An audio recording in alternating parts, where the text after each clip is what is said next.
നമസ്കാരം, smart study ക്ലാസ്സിലേക്ക് എല്ലാവർക്കും സ്വാഗതം. കഴിഞ്ഞ കെമിസ്ട്രിയുടെ ക്ലാസ്സിൽ നമ്മൾ ലോഹങ്ങൾ, മെറ്റൽസ് എന്ന് പറഞ്ഞ ടോപ്പിക്കാണ് നമ്മൾ പഠിച്ചുകൊണ്ടിരുന്നത്. അതിലാദ്യം നമ്മൾ ലോഹങ്ങളെ കുറിച്ച് പൊതുവായ കുറച്ച് ലോഹങ്ങളെ നമ്മൾ പരിചയപ്പെട്ടു. പിന്നെ നമ്മൾ ഇരുമ്പ്, എക്സെപ്ഷനായിട്ട് നമ്മൾ ഇരുമ്പിനെ പഠിച്ചു, ഇരുമ്പിനെ കുറിച്ച് പഠിച്ചു.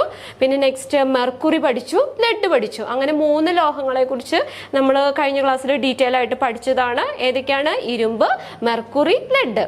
ഇനി 4ാമത്തെ നമ്മൾ പഠിക്കാൻ പോകുന്നത് സോഡിയം ആണ്. ഏതാണ്? സോഡിയം. ഓക്കെ. വാഷിംഗ് സോഡ എന്നറിയപ്പെടുന്ന സോഡിയം സംയുക്തമാണ് സോഡിയം കാർബണേറ്റ്. നോക്കുക, വാഷിംഗ് സോഡ എന്നറിയപ്പെടുന്ന സോഡിയം സംയുക്തം. ഇത് 3ഉം ഇമ്പോർട്ടൻ്റ് ആണ്.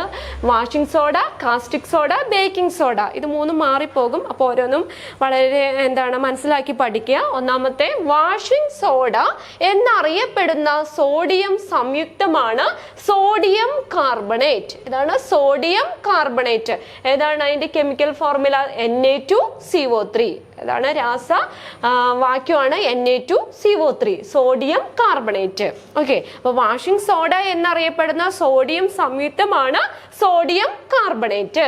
2ാമത്തെ, പേപ്പർ, പെയിന്റ് നിർമ്മാണം, അതുപോലെ glass, soap, borax, caustic soda എന്നിവയുടെ നിർമ്മാണത്തിന് വേണ്ടി ഉപയോഗിക്കുന്ന സോഡിയം സംയുക്തമാണ് കാൽസ്യം സോഡിയം കാർബണേറ്റ്. ഓക്കെ. അപ്പോൾ നമ്മൾ വാഷിംഗ് സോഡ എന്നറിയപ്പെടുന്ന സോഡിയം സംയുക്തമാണ് സോഡിയം കാർബണേറ്റ്. ഇതുകൂടാതെ സോഡിയം കാർബണേറ്റ് പേപ്പർ നിർമ്മാണത്തിന്, പെയിന്റിന്റെ നിർമ്മാണം, glass, soap, borax, caustic soda എന്നിവയുടെ നിർമ്മാണങ്ങൾക്കൊക്കെ വേണ്ടി ഉപയോഗിക്കുന്നു. അപ്പോൾ 2 പോയിന്റാണ് നമ്മൾ പറഞ്ഞത്. ഓക്കെ. 3ാമത്തെ, സോഡിയം കാർബണേറ്റ് നിർമ്മിക്കുന്ന ആ പ്രക്രിയ, ആ പ്രോസസ്സിനാണ് സോൾവേ പ്രോസസ് എന്ന് പറയുന്നത്. Solvay process. അപ്പോൾ സോഡിയം കാർബണേറ്റ് നിർമ്മിക്കുന്ന ആ പ്രക്രിയക്ക് പറയുന്ന പേരാണ് സോൾവേ പ്രോസസ്. Solvay process. ഇനി കാസ്റ്റിക് സോഡ എന്നറിയപ്പെടുന്ന സോഡിയം സംയുക്തമാണ് സോഡിയം ഹൈഡ്രോക്സൈഡ്. കാസ്റ്റിക് സോഡ എന്നറിയപ്പെടുന്ന സോഡിയം സംയുക്തമാണ് സോഡിയം ഹൈഡ്രോക്സൈഡ്, NaOH. ഇതാണ് വാക്യം, NaOH. കാസ്റ്റിക് സോഡ എന്നറിയപ്പെടുന്ന സോഡിയം സംയുക്തമാണ് sodium hydroxide. Okay. Petroleum refining, bauxite ശുദ്ധീകരണം എന്നിവയ്ക്ക് വേണ്ടിയിട്ട് ഉപയോഗിക്കുന്ന സോഡിയം സംയുക്തം ഇതാണ്, സോഡിയം ഹൈഡ്രോക്സൈഡ് ആണ്. പെട്രോളിയം റിഫൈനിങ്, ബോക്സൈറ്റ് ശുദ്ധീകരണം എന്നിവയ്ക്ക് വേണ്ടി ഉപയോഗിക്കുന്ന സോഡിയം സംയുക്തമാണ് സോഡിയം ഹൈഡ്രോക്സൈഡ്. ഓക്കെ. ഇനി നെക്സ്റ്റ് 3ാമത്തെ, ബേക്കിംഗ് സോഡ എന്നറിയപ്പെടുന്ന സോഡിയം സംയുക്തമാണ് സോഡിയം ബൈകാർബണേറ്റ്.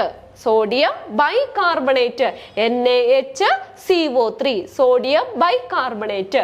ബേക്കിംഗ് സോഡ എന്നറിയപ്പെടുന്ന സോഡിയം സംയുക്തമാണ് സോഡിയം ബൈകാർബണേറ്റ്.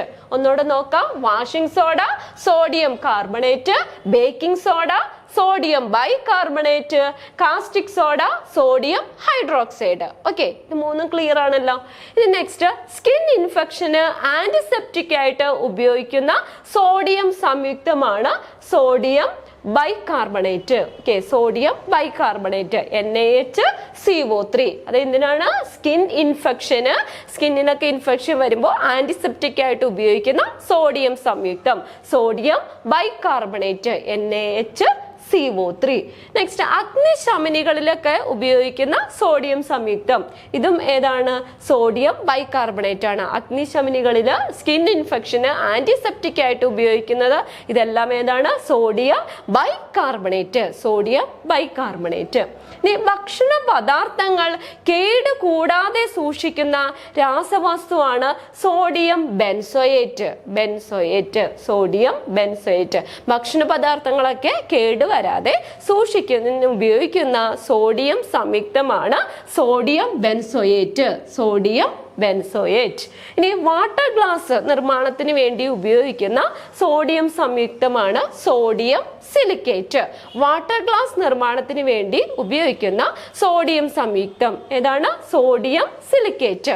പിന്നെ ഒരെണ്ണമാണ് സോഡിയം സിട്രേറ്റ് എന്ന് പറയുന്നത്. സോഡിയം സിട്രേറ്റ് അത് ബ്ലഡ് ബാങ്കുകളിലൊക്കെ ഈ ബ്ലഡ് കട്ട പിടിക്കാതിരിക്കാൻ വേണ്ടിയിട്ട് ഉപയോഗിക്കുന്ന സോഡിയം സംയുക്തമാണ് സോഡിയം സിട്രേറ്റ്. ഇതാണ് സോഡിയം സിട്രേറ്റ്.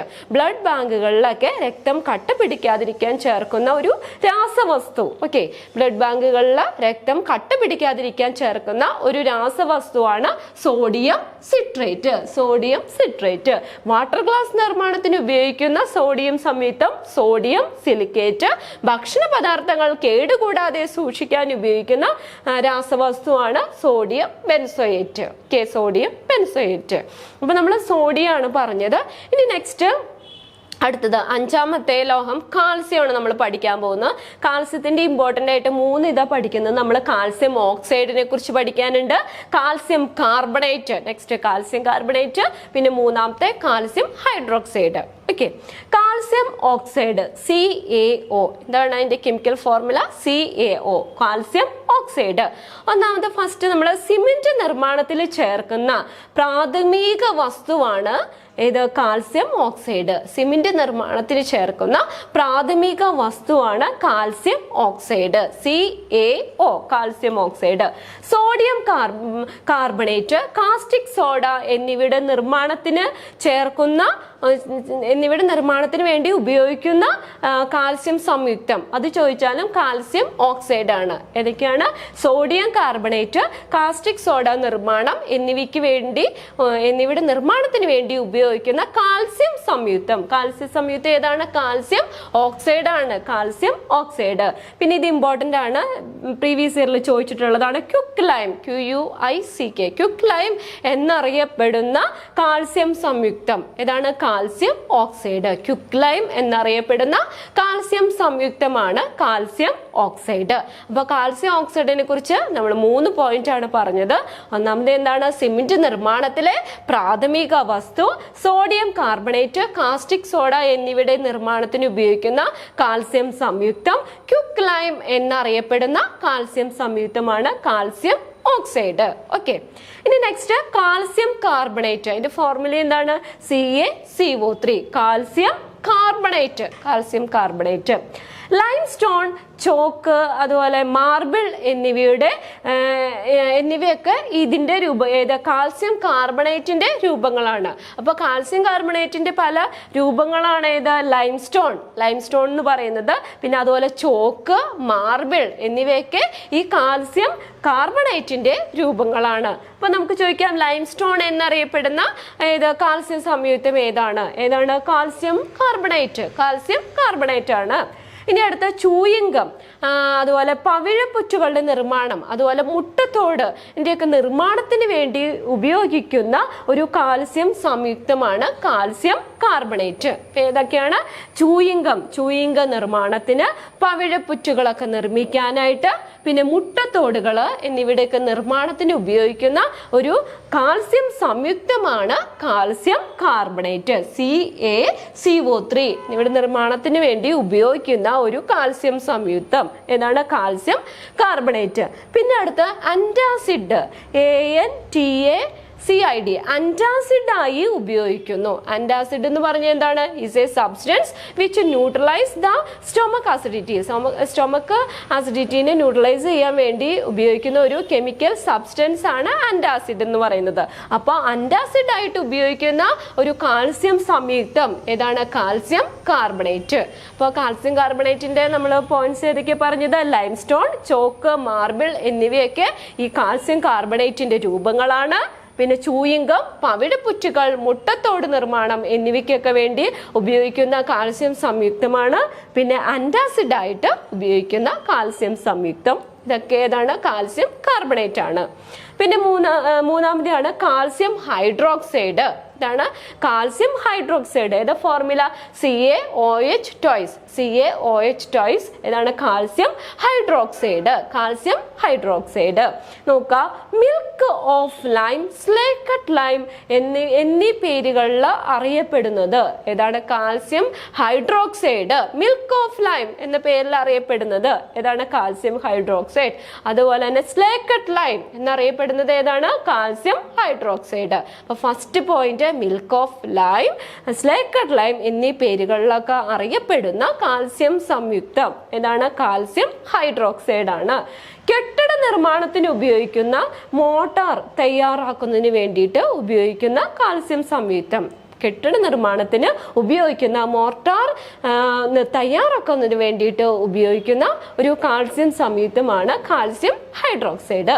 പിന്നെ ഗ്ലാസ് നിർമ്മാണം, ടാനിങ് ഇൻഡസ്ട്രി, ബ്ലീച്ചിങ് പൗഡർ നിർമ്മാണം എന്നിവയ്ക്കൊക്കെ വേണ്ടി ഉപയോഗിക്കുന്ന കാൽസ്യം സംയുക്തം calcium hydroxide.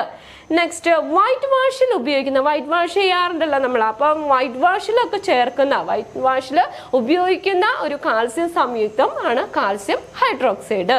Next plaster of Paris എന്നിവയ്ക്ക്, പ്ലാസ്റ്റർ ഓഫ് പാരീസിന്റെ ഒക്കെ നിർമ്മാണം എന്നിവ എന്നറിയപ്പെടുന്ന ഒരു കാൽസ്യം സംയുക്തം. അപ്പൊ പ്ലാസ്റ്റർ ഓഫ് പാരീസ് എന്നറിയപ്പെടുന്ന കാൽസ്യം സംയുക്തമാണ് കാൽസ്യം ഹൈഡ്രോക്സൈഡ്. ഓക്കെ, അപ്പൊ എത്ര പോയിന്റ്സ് ആണ് നോക്കി? കാൽസ്യം ഹൈഡ്രോക്സൈഡ് നോക്കാം. Milk of lime, slaked lime എന്നിവ അറിയപ്പെടുന്ന കാൽസ്യം സംയുക്തം, കെട്ടിട നിർമ്മാണത്തിന് ഉപയോഗിക്കുന്ന മോർട്ടാർ തയ്യാറാക്കുന്നതിന് വേണ്ടിയിട്ട് ഉപയോഗിക്കുന്ന കാൽസ്യം സംയുക്തം, ഗ്ലാസ് നിർമ്മാണം, ടാനിങ് ഇൻഡസ്ട്രി, ബ്ലീച്ചിങ് പൗഡർ നിർമ്മാണം എന്നിവ വേണ്ടി ഉപയോഗിക്കുന്ന കാൽസ്യം സംയുക്തം, വൈറ്റ് വാഷിൽ ഉപയോഗിക്കുന്ന കാൽസ്യം സംയുക്തം, പ്ലാസ്റ്റർ ഓഫ് പാരീസ് എന്നറിയപ്പെടുന്ന കാൽസ്യം സംയുക്തം. ഇതൊക്കെ ഏതാണ്? കാൽസ്യം ഹൈഡ്രോക്സൈഡ് ആണ്. ഇവിടെ മാറിപ്പോരുത്. ക്യുക്ക് ലൈം എന്നറിയപ്പെടുന്നത്, ക്യുക്ക് ലൈം എന്ന് നമ്മൾ പറഞ്ഞു അല്ലെ, ക്യുക്ക് ലൈം എന്നറിയപ്പെടുന്ന കാൽസ്യം സംയുക്തം ഏതാണ്? കാൽസ്യം ഓക്സൈഡ് ആണ്. ഇവിടെ നോക്കിയേ, സ്ലേക്കട്ട് ലൈം, മിൽക്ക് ഓഫ് ലൈം എന്നൊക്കെ അറിയപ്പെടുന്നത് കാൽസ്യം ഹൈഡ്രോക്സൈഡ് ആണ്, കാൽസ്യം ഹൈഡ്രോക്സൈഡ്. ഓക്കെ, ഇനി സിമെന്റിങ്ങിന്റെ ഒക്കെ സെറ്റിംഗ് സമയം നിയന്ത്രിക്കുന്നതിനായി ചേർക്കുന്നതാണ്, സിമെന്റിനോട് ചേർക്കുന്ന ഒരു വസ്തുവാണ് ജിപ്സം എന്ന് പറയുന്നത്. ജിപ്സം സിമെന്റിന്റെ സെറ്റിംഗ് സമയം നിയന്ത്രിക്കുന്നതിന് വേണ്ടി നമ്മൾ സിമെന്റിനോടൊപ്പം ചേർക്കുന്ന ഒരു വസ്തുവാണ് ജിപ്സം. ജിപ്സം അതിൽ CaSO4 2H2O. അതിന്റെ ജിപ്സത്തിന്റെ വാക്യമാണ് നോക്കുക, രാസവാക്യം ഏതാണ്? CaSO4 2H2O എന്നാണ് ജിപ്സം എന്ന് പറയുന്നത്. അപ്പൊ നമ്മൾ ഇതിനകത്ത് ഏതൊക്കെ പഠിച്ച? സോഡിയം നമ്മൾ പറഞ്ഞു, പിന്നെ രണ്ടാമത് കാൽസ്യമാണ്. കാൽസ്യത്തിന്റെ 3 രൂപങ്ങളാണ് പറഞ്ഞത്: calcium oxide, calcium carbonate, calcium hydroxide. ഇങ്ങനെ 3 എണ്ണമാണ് നമ്മൾ പറഞ്ഞത്. ഇനി നമുക്ക് അടുത്തത് നോക്കാം. ഇനി നമ്മൾ അടുത്ത് പഠിക്കാൻ പോകുന്ന ചെമ്പാണ്. ചെമ്പ് എന്ന് പറയുമ്പോൾ തന്നെ ഓർക്കുക, മനുഷ്യൻ ആദ്യമായി ഉപയോഗിച്ച ലോഹമാണ് ചെമ്പ്. മനുഷ്യൻ ആദ്യമായി ഉപയോഗിച്ച ലോഹം ഏതാണ്? ചെമ്പാണ്. പിന്നെ പഞ്ചലോഹങ്ങളില് ഏറ്റവും കൂടുതലായിട്ട് അടങ്ങിയിരിക്കുന്ന ലോഹമാണ് ചെമ്പ്. അപ്പോൾ മനുഷ്യൻ ആദ്യമായി ഉപയോഗിച്ച ലോഹം ചെമ്പാണ്. പഞ്ചലോഹങ്ങളിൽ ഏറ്റവും കൂടുതൽ അടങ്ങിയിരിക്കുന്ന ലോഹവും ഏത് തന്നെയാണ്? ചെമ്പാണ്, ചെമ്പ്. ഇനി ആഭരണങ്ങൾ നിർമ്മിക്കുന്നതിനായിട്ട് സ്വർണത്തിൽ ചേർക്കുന്ന ലോഹമാണ് ചെമ്പ് എന്ന് പറയുന്നത്. ആഭരണങ്ങളൊക്കെ നിർമ്മിക്കുന്നതിന് സ്വർണത്തിൽ ചേർക്കുന്ന ലോഹം ഏതാണ്? സ്വർണത്തിന്റെ കൂടെ ചേർക്കുന്ന ലോഹമാണ് ചെമ്പ്. ഓക്കെ, ഇനി ബ്രോൺസ്, ബ്രാസ്, നാണയ അലോയ് എന്നിവയിലെ പൊതു ഘടകമാണ് ചെമ്പ് എന്ന് പറയുന്നത്. ഏതൊക്കെയാണ്? ബ്രോൺസ്, ബ്രാസ്, നാണയ അലോയ് എന്നിവയിലെ പൊതു ഘടകമാണ് ചെമ്പ്. പിന്നെ നമ്മുടെ വീടുകളിലൊക്കെ ഉള്ള വൈദ്യുത കമ്പികളൊക്കെ നിർമ്മിക്കാനായിട്ട് ഉപയോഗിക്കുന്ന ലോഹവും ചെമ്പ് തന്നെയാണ്. ചെമ്പ് കൊണ്ടുണ്ടാക്കിയ ചെമ്പ് വയറാണത്. വീടുകളിലുള്ള വൈദ്യുത കമ്പികളൊക്കെ നിർമ്മിക്കാനായിട്ട് ഉപയോഗിക്കുന്ന ലോഹം എന്ന് പറയുന്നതും ചെമ്പാണ്, ചെമ്പ്. ഇലക്ട്രിക്കൽ ഇൻഡസ്ട്രിയിൽ ഉപയോഗിക്കുന്ന വയറുകളുടെ നിർമ്മാണത്തിനും സ്റ്റീം, വാട്ടർ പൈപ്പുകൾ എന്നിവയുടെയൊക്കെ നിർമ്മാണത്തിന് വേണ്ടി ഉപയോഗിക്കുന്ന ലോഹവും ചെമ്പ് തന്നെയാണ്. അതാണ് നമ്മുടെ വീടുകളിലൊക്കെ വയർ ചെയ്യുന്നില്ല, ആ വയറിന്റെ നിർമ്മാണത്തിനും പിന്നെ അതുപോലെ സ്റ്റീം, വാട്ടർ പൈപ്പുകൾ എന്നിവയുടെ നിർമ്മാണത്തിനും വേണ്ടി ഉപയോഗിക്കുന്ന ലോഹവും ചെമ്പ് തന്നെയാണ്. അപ്പൊ നമുക്ക് ഒന്നുകൂടി നോക്കാം. ചെമ്പ് മനുഷ്യൻ ആദ്യമായി ഉപയോഗിച്ച ലോഹം, പഞ്ചലോഹങ്ങളിൽ ഏറ്റവും കൂടുതലായിട്ട് അടങ്ങിയിരിക്കുന്ന ലോഹം, ആഭരണങ്ങൾ നിർമ്മിക്കുവാനായിട്ട് സ്വർണത്തിൽ ചേർക്കുന്ന ലോഹം, ബ്രോൺസ്, ബ്രാസ്, നാണയ അലോയ് എന്നിവയിലെ എന്നിവയിലുള്ള ഒരു പൊതുവായിട്ടുള്ള ഒരു ഘടകം, വീട്ടിലെ വൈദ്യുത കമ്പികൾ നിർമ്മിക്കാനായിട്ട് ഉപയോഗിക്കുന്ന ലോഹം, ഇലക്ട്രിക്കൽ ഇൻഡസ്ട്രിയിൽ ഉപയോഗിക്കുന്ന വയറുകളുടെ നിർമ്മാണത്തിനും സ്റ്റീം അതുപോലെ തന്നെ വാട്ടർ പൈപ്പുകൾ എന്നിവയുടെ നിർമ്മാണത്തിനും വേണ്ടി ഉപയോഗിക്കുന്ന ലോഹം. ഇതൊക്കെ ഏതാണ്? ചെമ്പാണ്. നെക്സ്റ്റ് ഏഴാമത്തെ ഏഴാമത്തെയാണ് മഗ്നീഷ്യം. മഗ്നീഷ്യം വളരെ ഇമ്പോർട്ടന്റ് ആണ്, നോക്കുക. രാസസൂര്യൻ എന്നറിയപ്പെടുന്ന ലോഹം ഇതാണ്, മഗ്നീഷ്യം ആണ്. രാസസൂര്യൻ എന്നറിയപ്പെടുന്ന ലോഹമാണ് മഗ്നീഷ്യം. മിൽക്ക് ഓഫ് മഗ്നീഷ്യ എന്നറിയപ്പെടുന്നത് മഗ്നീഷ്യം ഹൈഡ്രോക്സൈഡ് ആണ്. മിൽക്ക് ഓഫ് മഗ്നീഷ്യ എന്നറിയപ്പെടുന്നത് മഗ്നീഷ്യത്തിന്റെ ഏത് സംയുക്തമാണ്? Magnesium hydroxide. ടൂത്ത് പേസ്റ്റിൽ അടങ്ങിയിരിക്കുന്ന മഗ്നീഷ്യം സംയുക്തമാണ് മഗ്നീഷ്യം കാർബണേറ്റ്. ഇതാണ് ടൂത്ത് പേസ്റ്റ്. നമ്മൾ പല്ല് തേക്കാൻ ഉപയോഗിക്കുന്ന ടൂത്ത് പേസ്റ്റ് ഇല്ല, ടൂത്ത് പേസ്റ്റിലൊക്കെ ഉപയോഗിക്കുന്ന മഗ്നീഷ്യം സംയുക്തം ഏതാണ്? മഗ്നീഷ്യം കാർബണേറ്റ് ആണ്. ക്ലോറോഫില്ലിൽ അടങ്ങിയിരിക്കുന്ന ലോഹം, ക്ലോറോഫില്ലിൽ കാണപ്പെടുന്ന ലോഹമാണ് മഗ്നീഷ്യം. അപ്പൊ മഗ്നീഷ്യം എന്ന് പറഞ്ഞാൽ ആദ്യം ഓർക്കുക, രാസസൂര്യൻ എന്നറിയപ്പെടുന്ന ലോഹം, മിൽക്ക് ഓഫ് മഗ്നീഷ്യം എന്നറിയപ്പെടുന്നത് മഗ്നീഷ്യം ഹൈഡ്രോക്സൈഡ് ആണ്. ടൂത്ത് പേസ്റ്റിൽ അടങ്ങിയിരിക്കുന്ന മഗ്നീഷ്യം സംയുക്തമാണ് മഗ്നീഷ്യം കാർബണേറ്റ്. ക്ലോറോഫില്ലിൽ അടങ്ങിയിരിക്കുന്ന ലോഹമാണ് മഗ്നീഷ്യം. ഇനി നെക്സ്റ്റ് എട്ടാമത്തെ ടൈറ്റാനിയം ആണ്. ചന്ദ്രനിൽ ഏറ്റവും കൂടുതൽ കാണപ്പെടുന്ന ലോഹമാണ് ടൈറ്റാനിയം. ചന്ദ്രനിൽ ഏറ്റവും കൂടുതലായിട്ട് കാണപ്പെടുന്ന ലോഹം ഏതാണ്? ടൈറ്റാനിയത്തിന് ഭാവിയുടെ ലോഹം, അത്ഭുത ലോകം എന്നൊക്കെ അറിയപ്പെടുന്ന ലോഹമാണ് ടൈറ്റാനിയം. അപ്പൊ ടൈറ്റാനിയത്തിന്റെ മറ്റു വിശേഷണങ്ങൾ എന്തൊക്കെയാണ്? ഭാവിയുടെ ലോഹം, അത്ഭുത ലോഹം എന്നൊക്കെ അറിയപ്പെടുന്നത് ഏതാണ്? ടൈറ്റാനിയം. വിമാന എഞ്ചിനുകൾ നിർമ്മിക്കാനായിട്ട് ഉപയോഗിക്കുന്ന ലോഹമാണ് ടൈറ്റാനിയം. വിമാന എഞ്ചിനുകൾ നിർമ്മിക്കാൻ വേണ്ടി ഉപയോഗിക്കുന്ന ലോഹം. പെയിന്റിങ്ങിൽ ഉപയോഗിക്കുന്ന രാസവസ്തുവാണ് ടൈറ്റാനിയം ഡയോക്സൈഡ്. ഇതാണ് പെയിന്റിങ്ങിൽ ഉപയോഗിക്കുന്ന ഒരു രാസവസ്തു. പെയിന്റിങ്ങിൽ ഉപയോഗിക്കുന്ന ഒരു രാസവസ്തുവാണ് ടൈറ്റാനിയം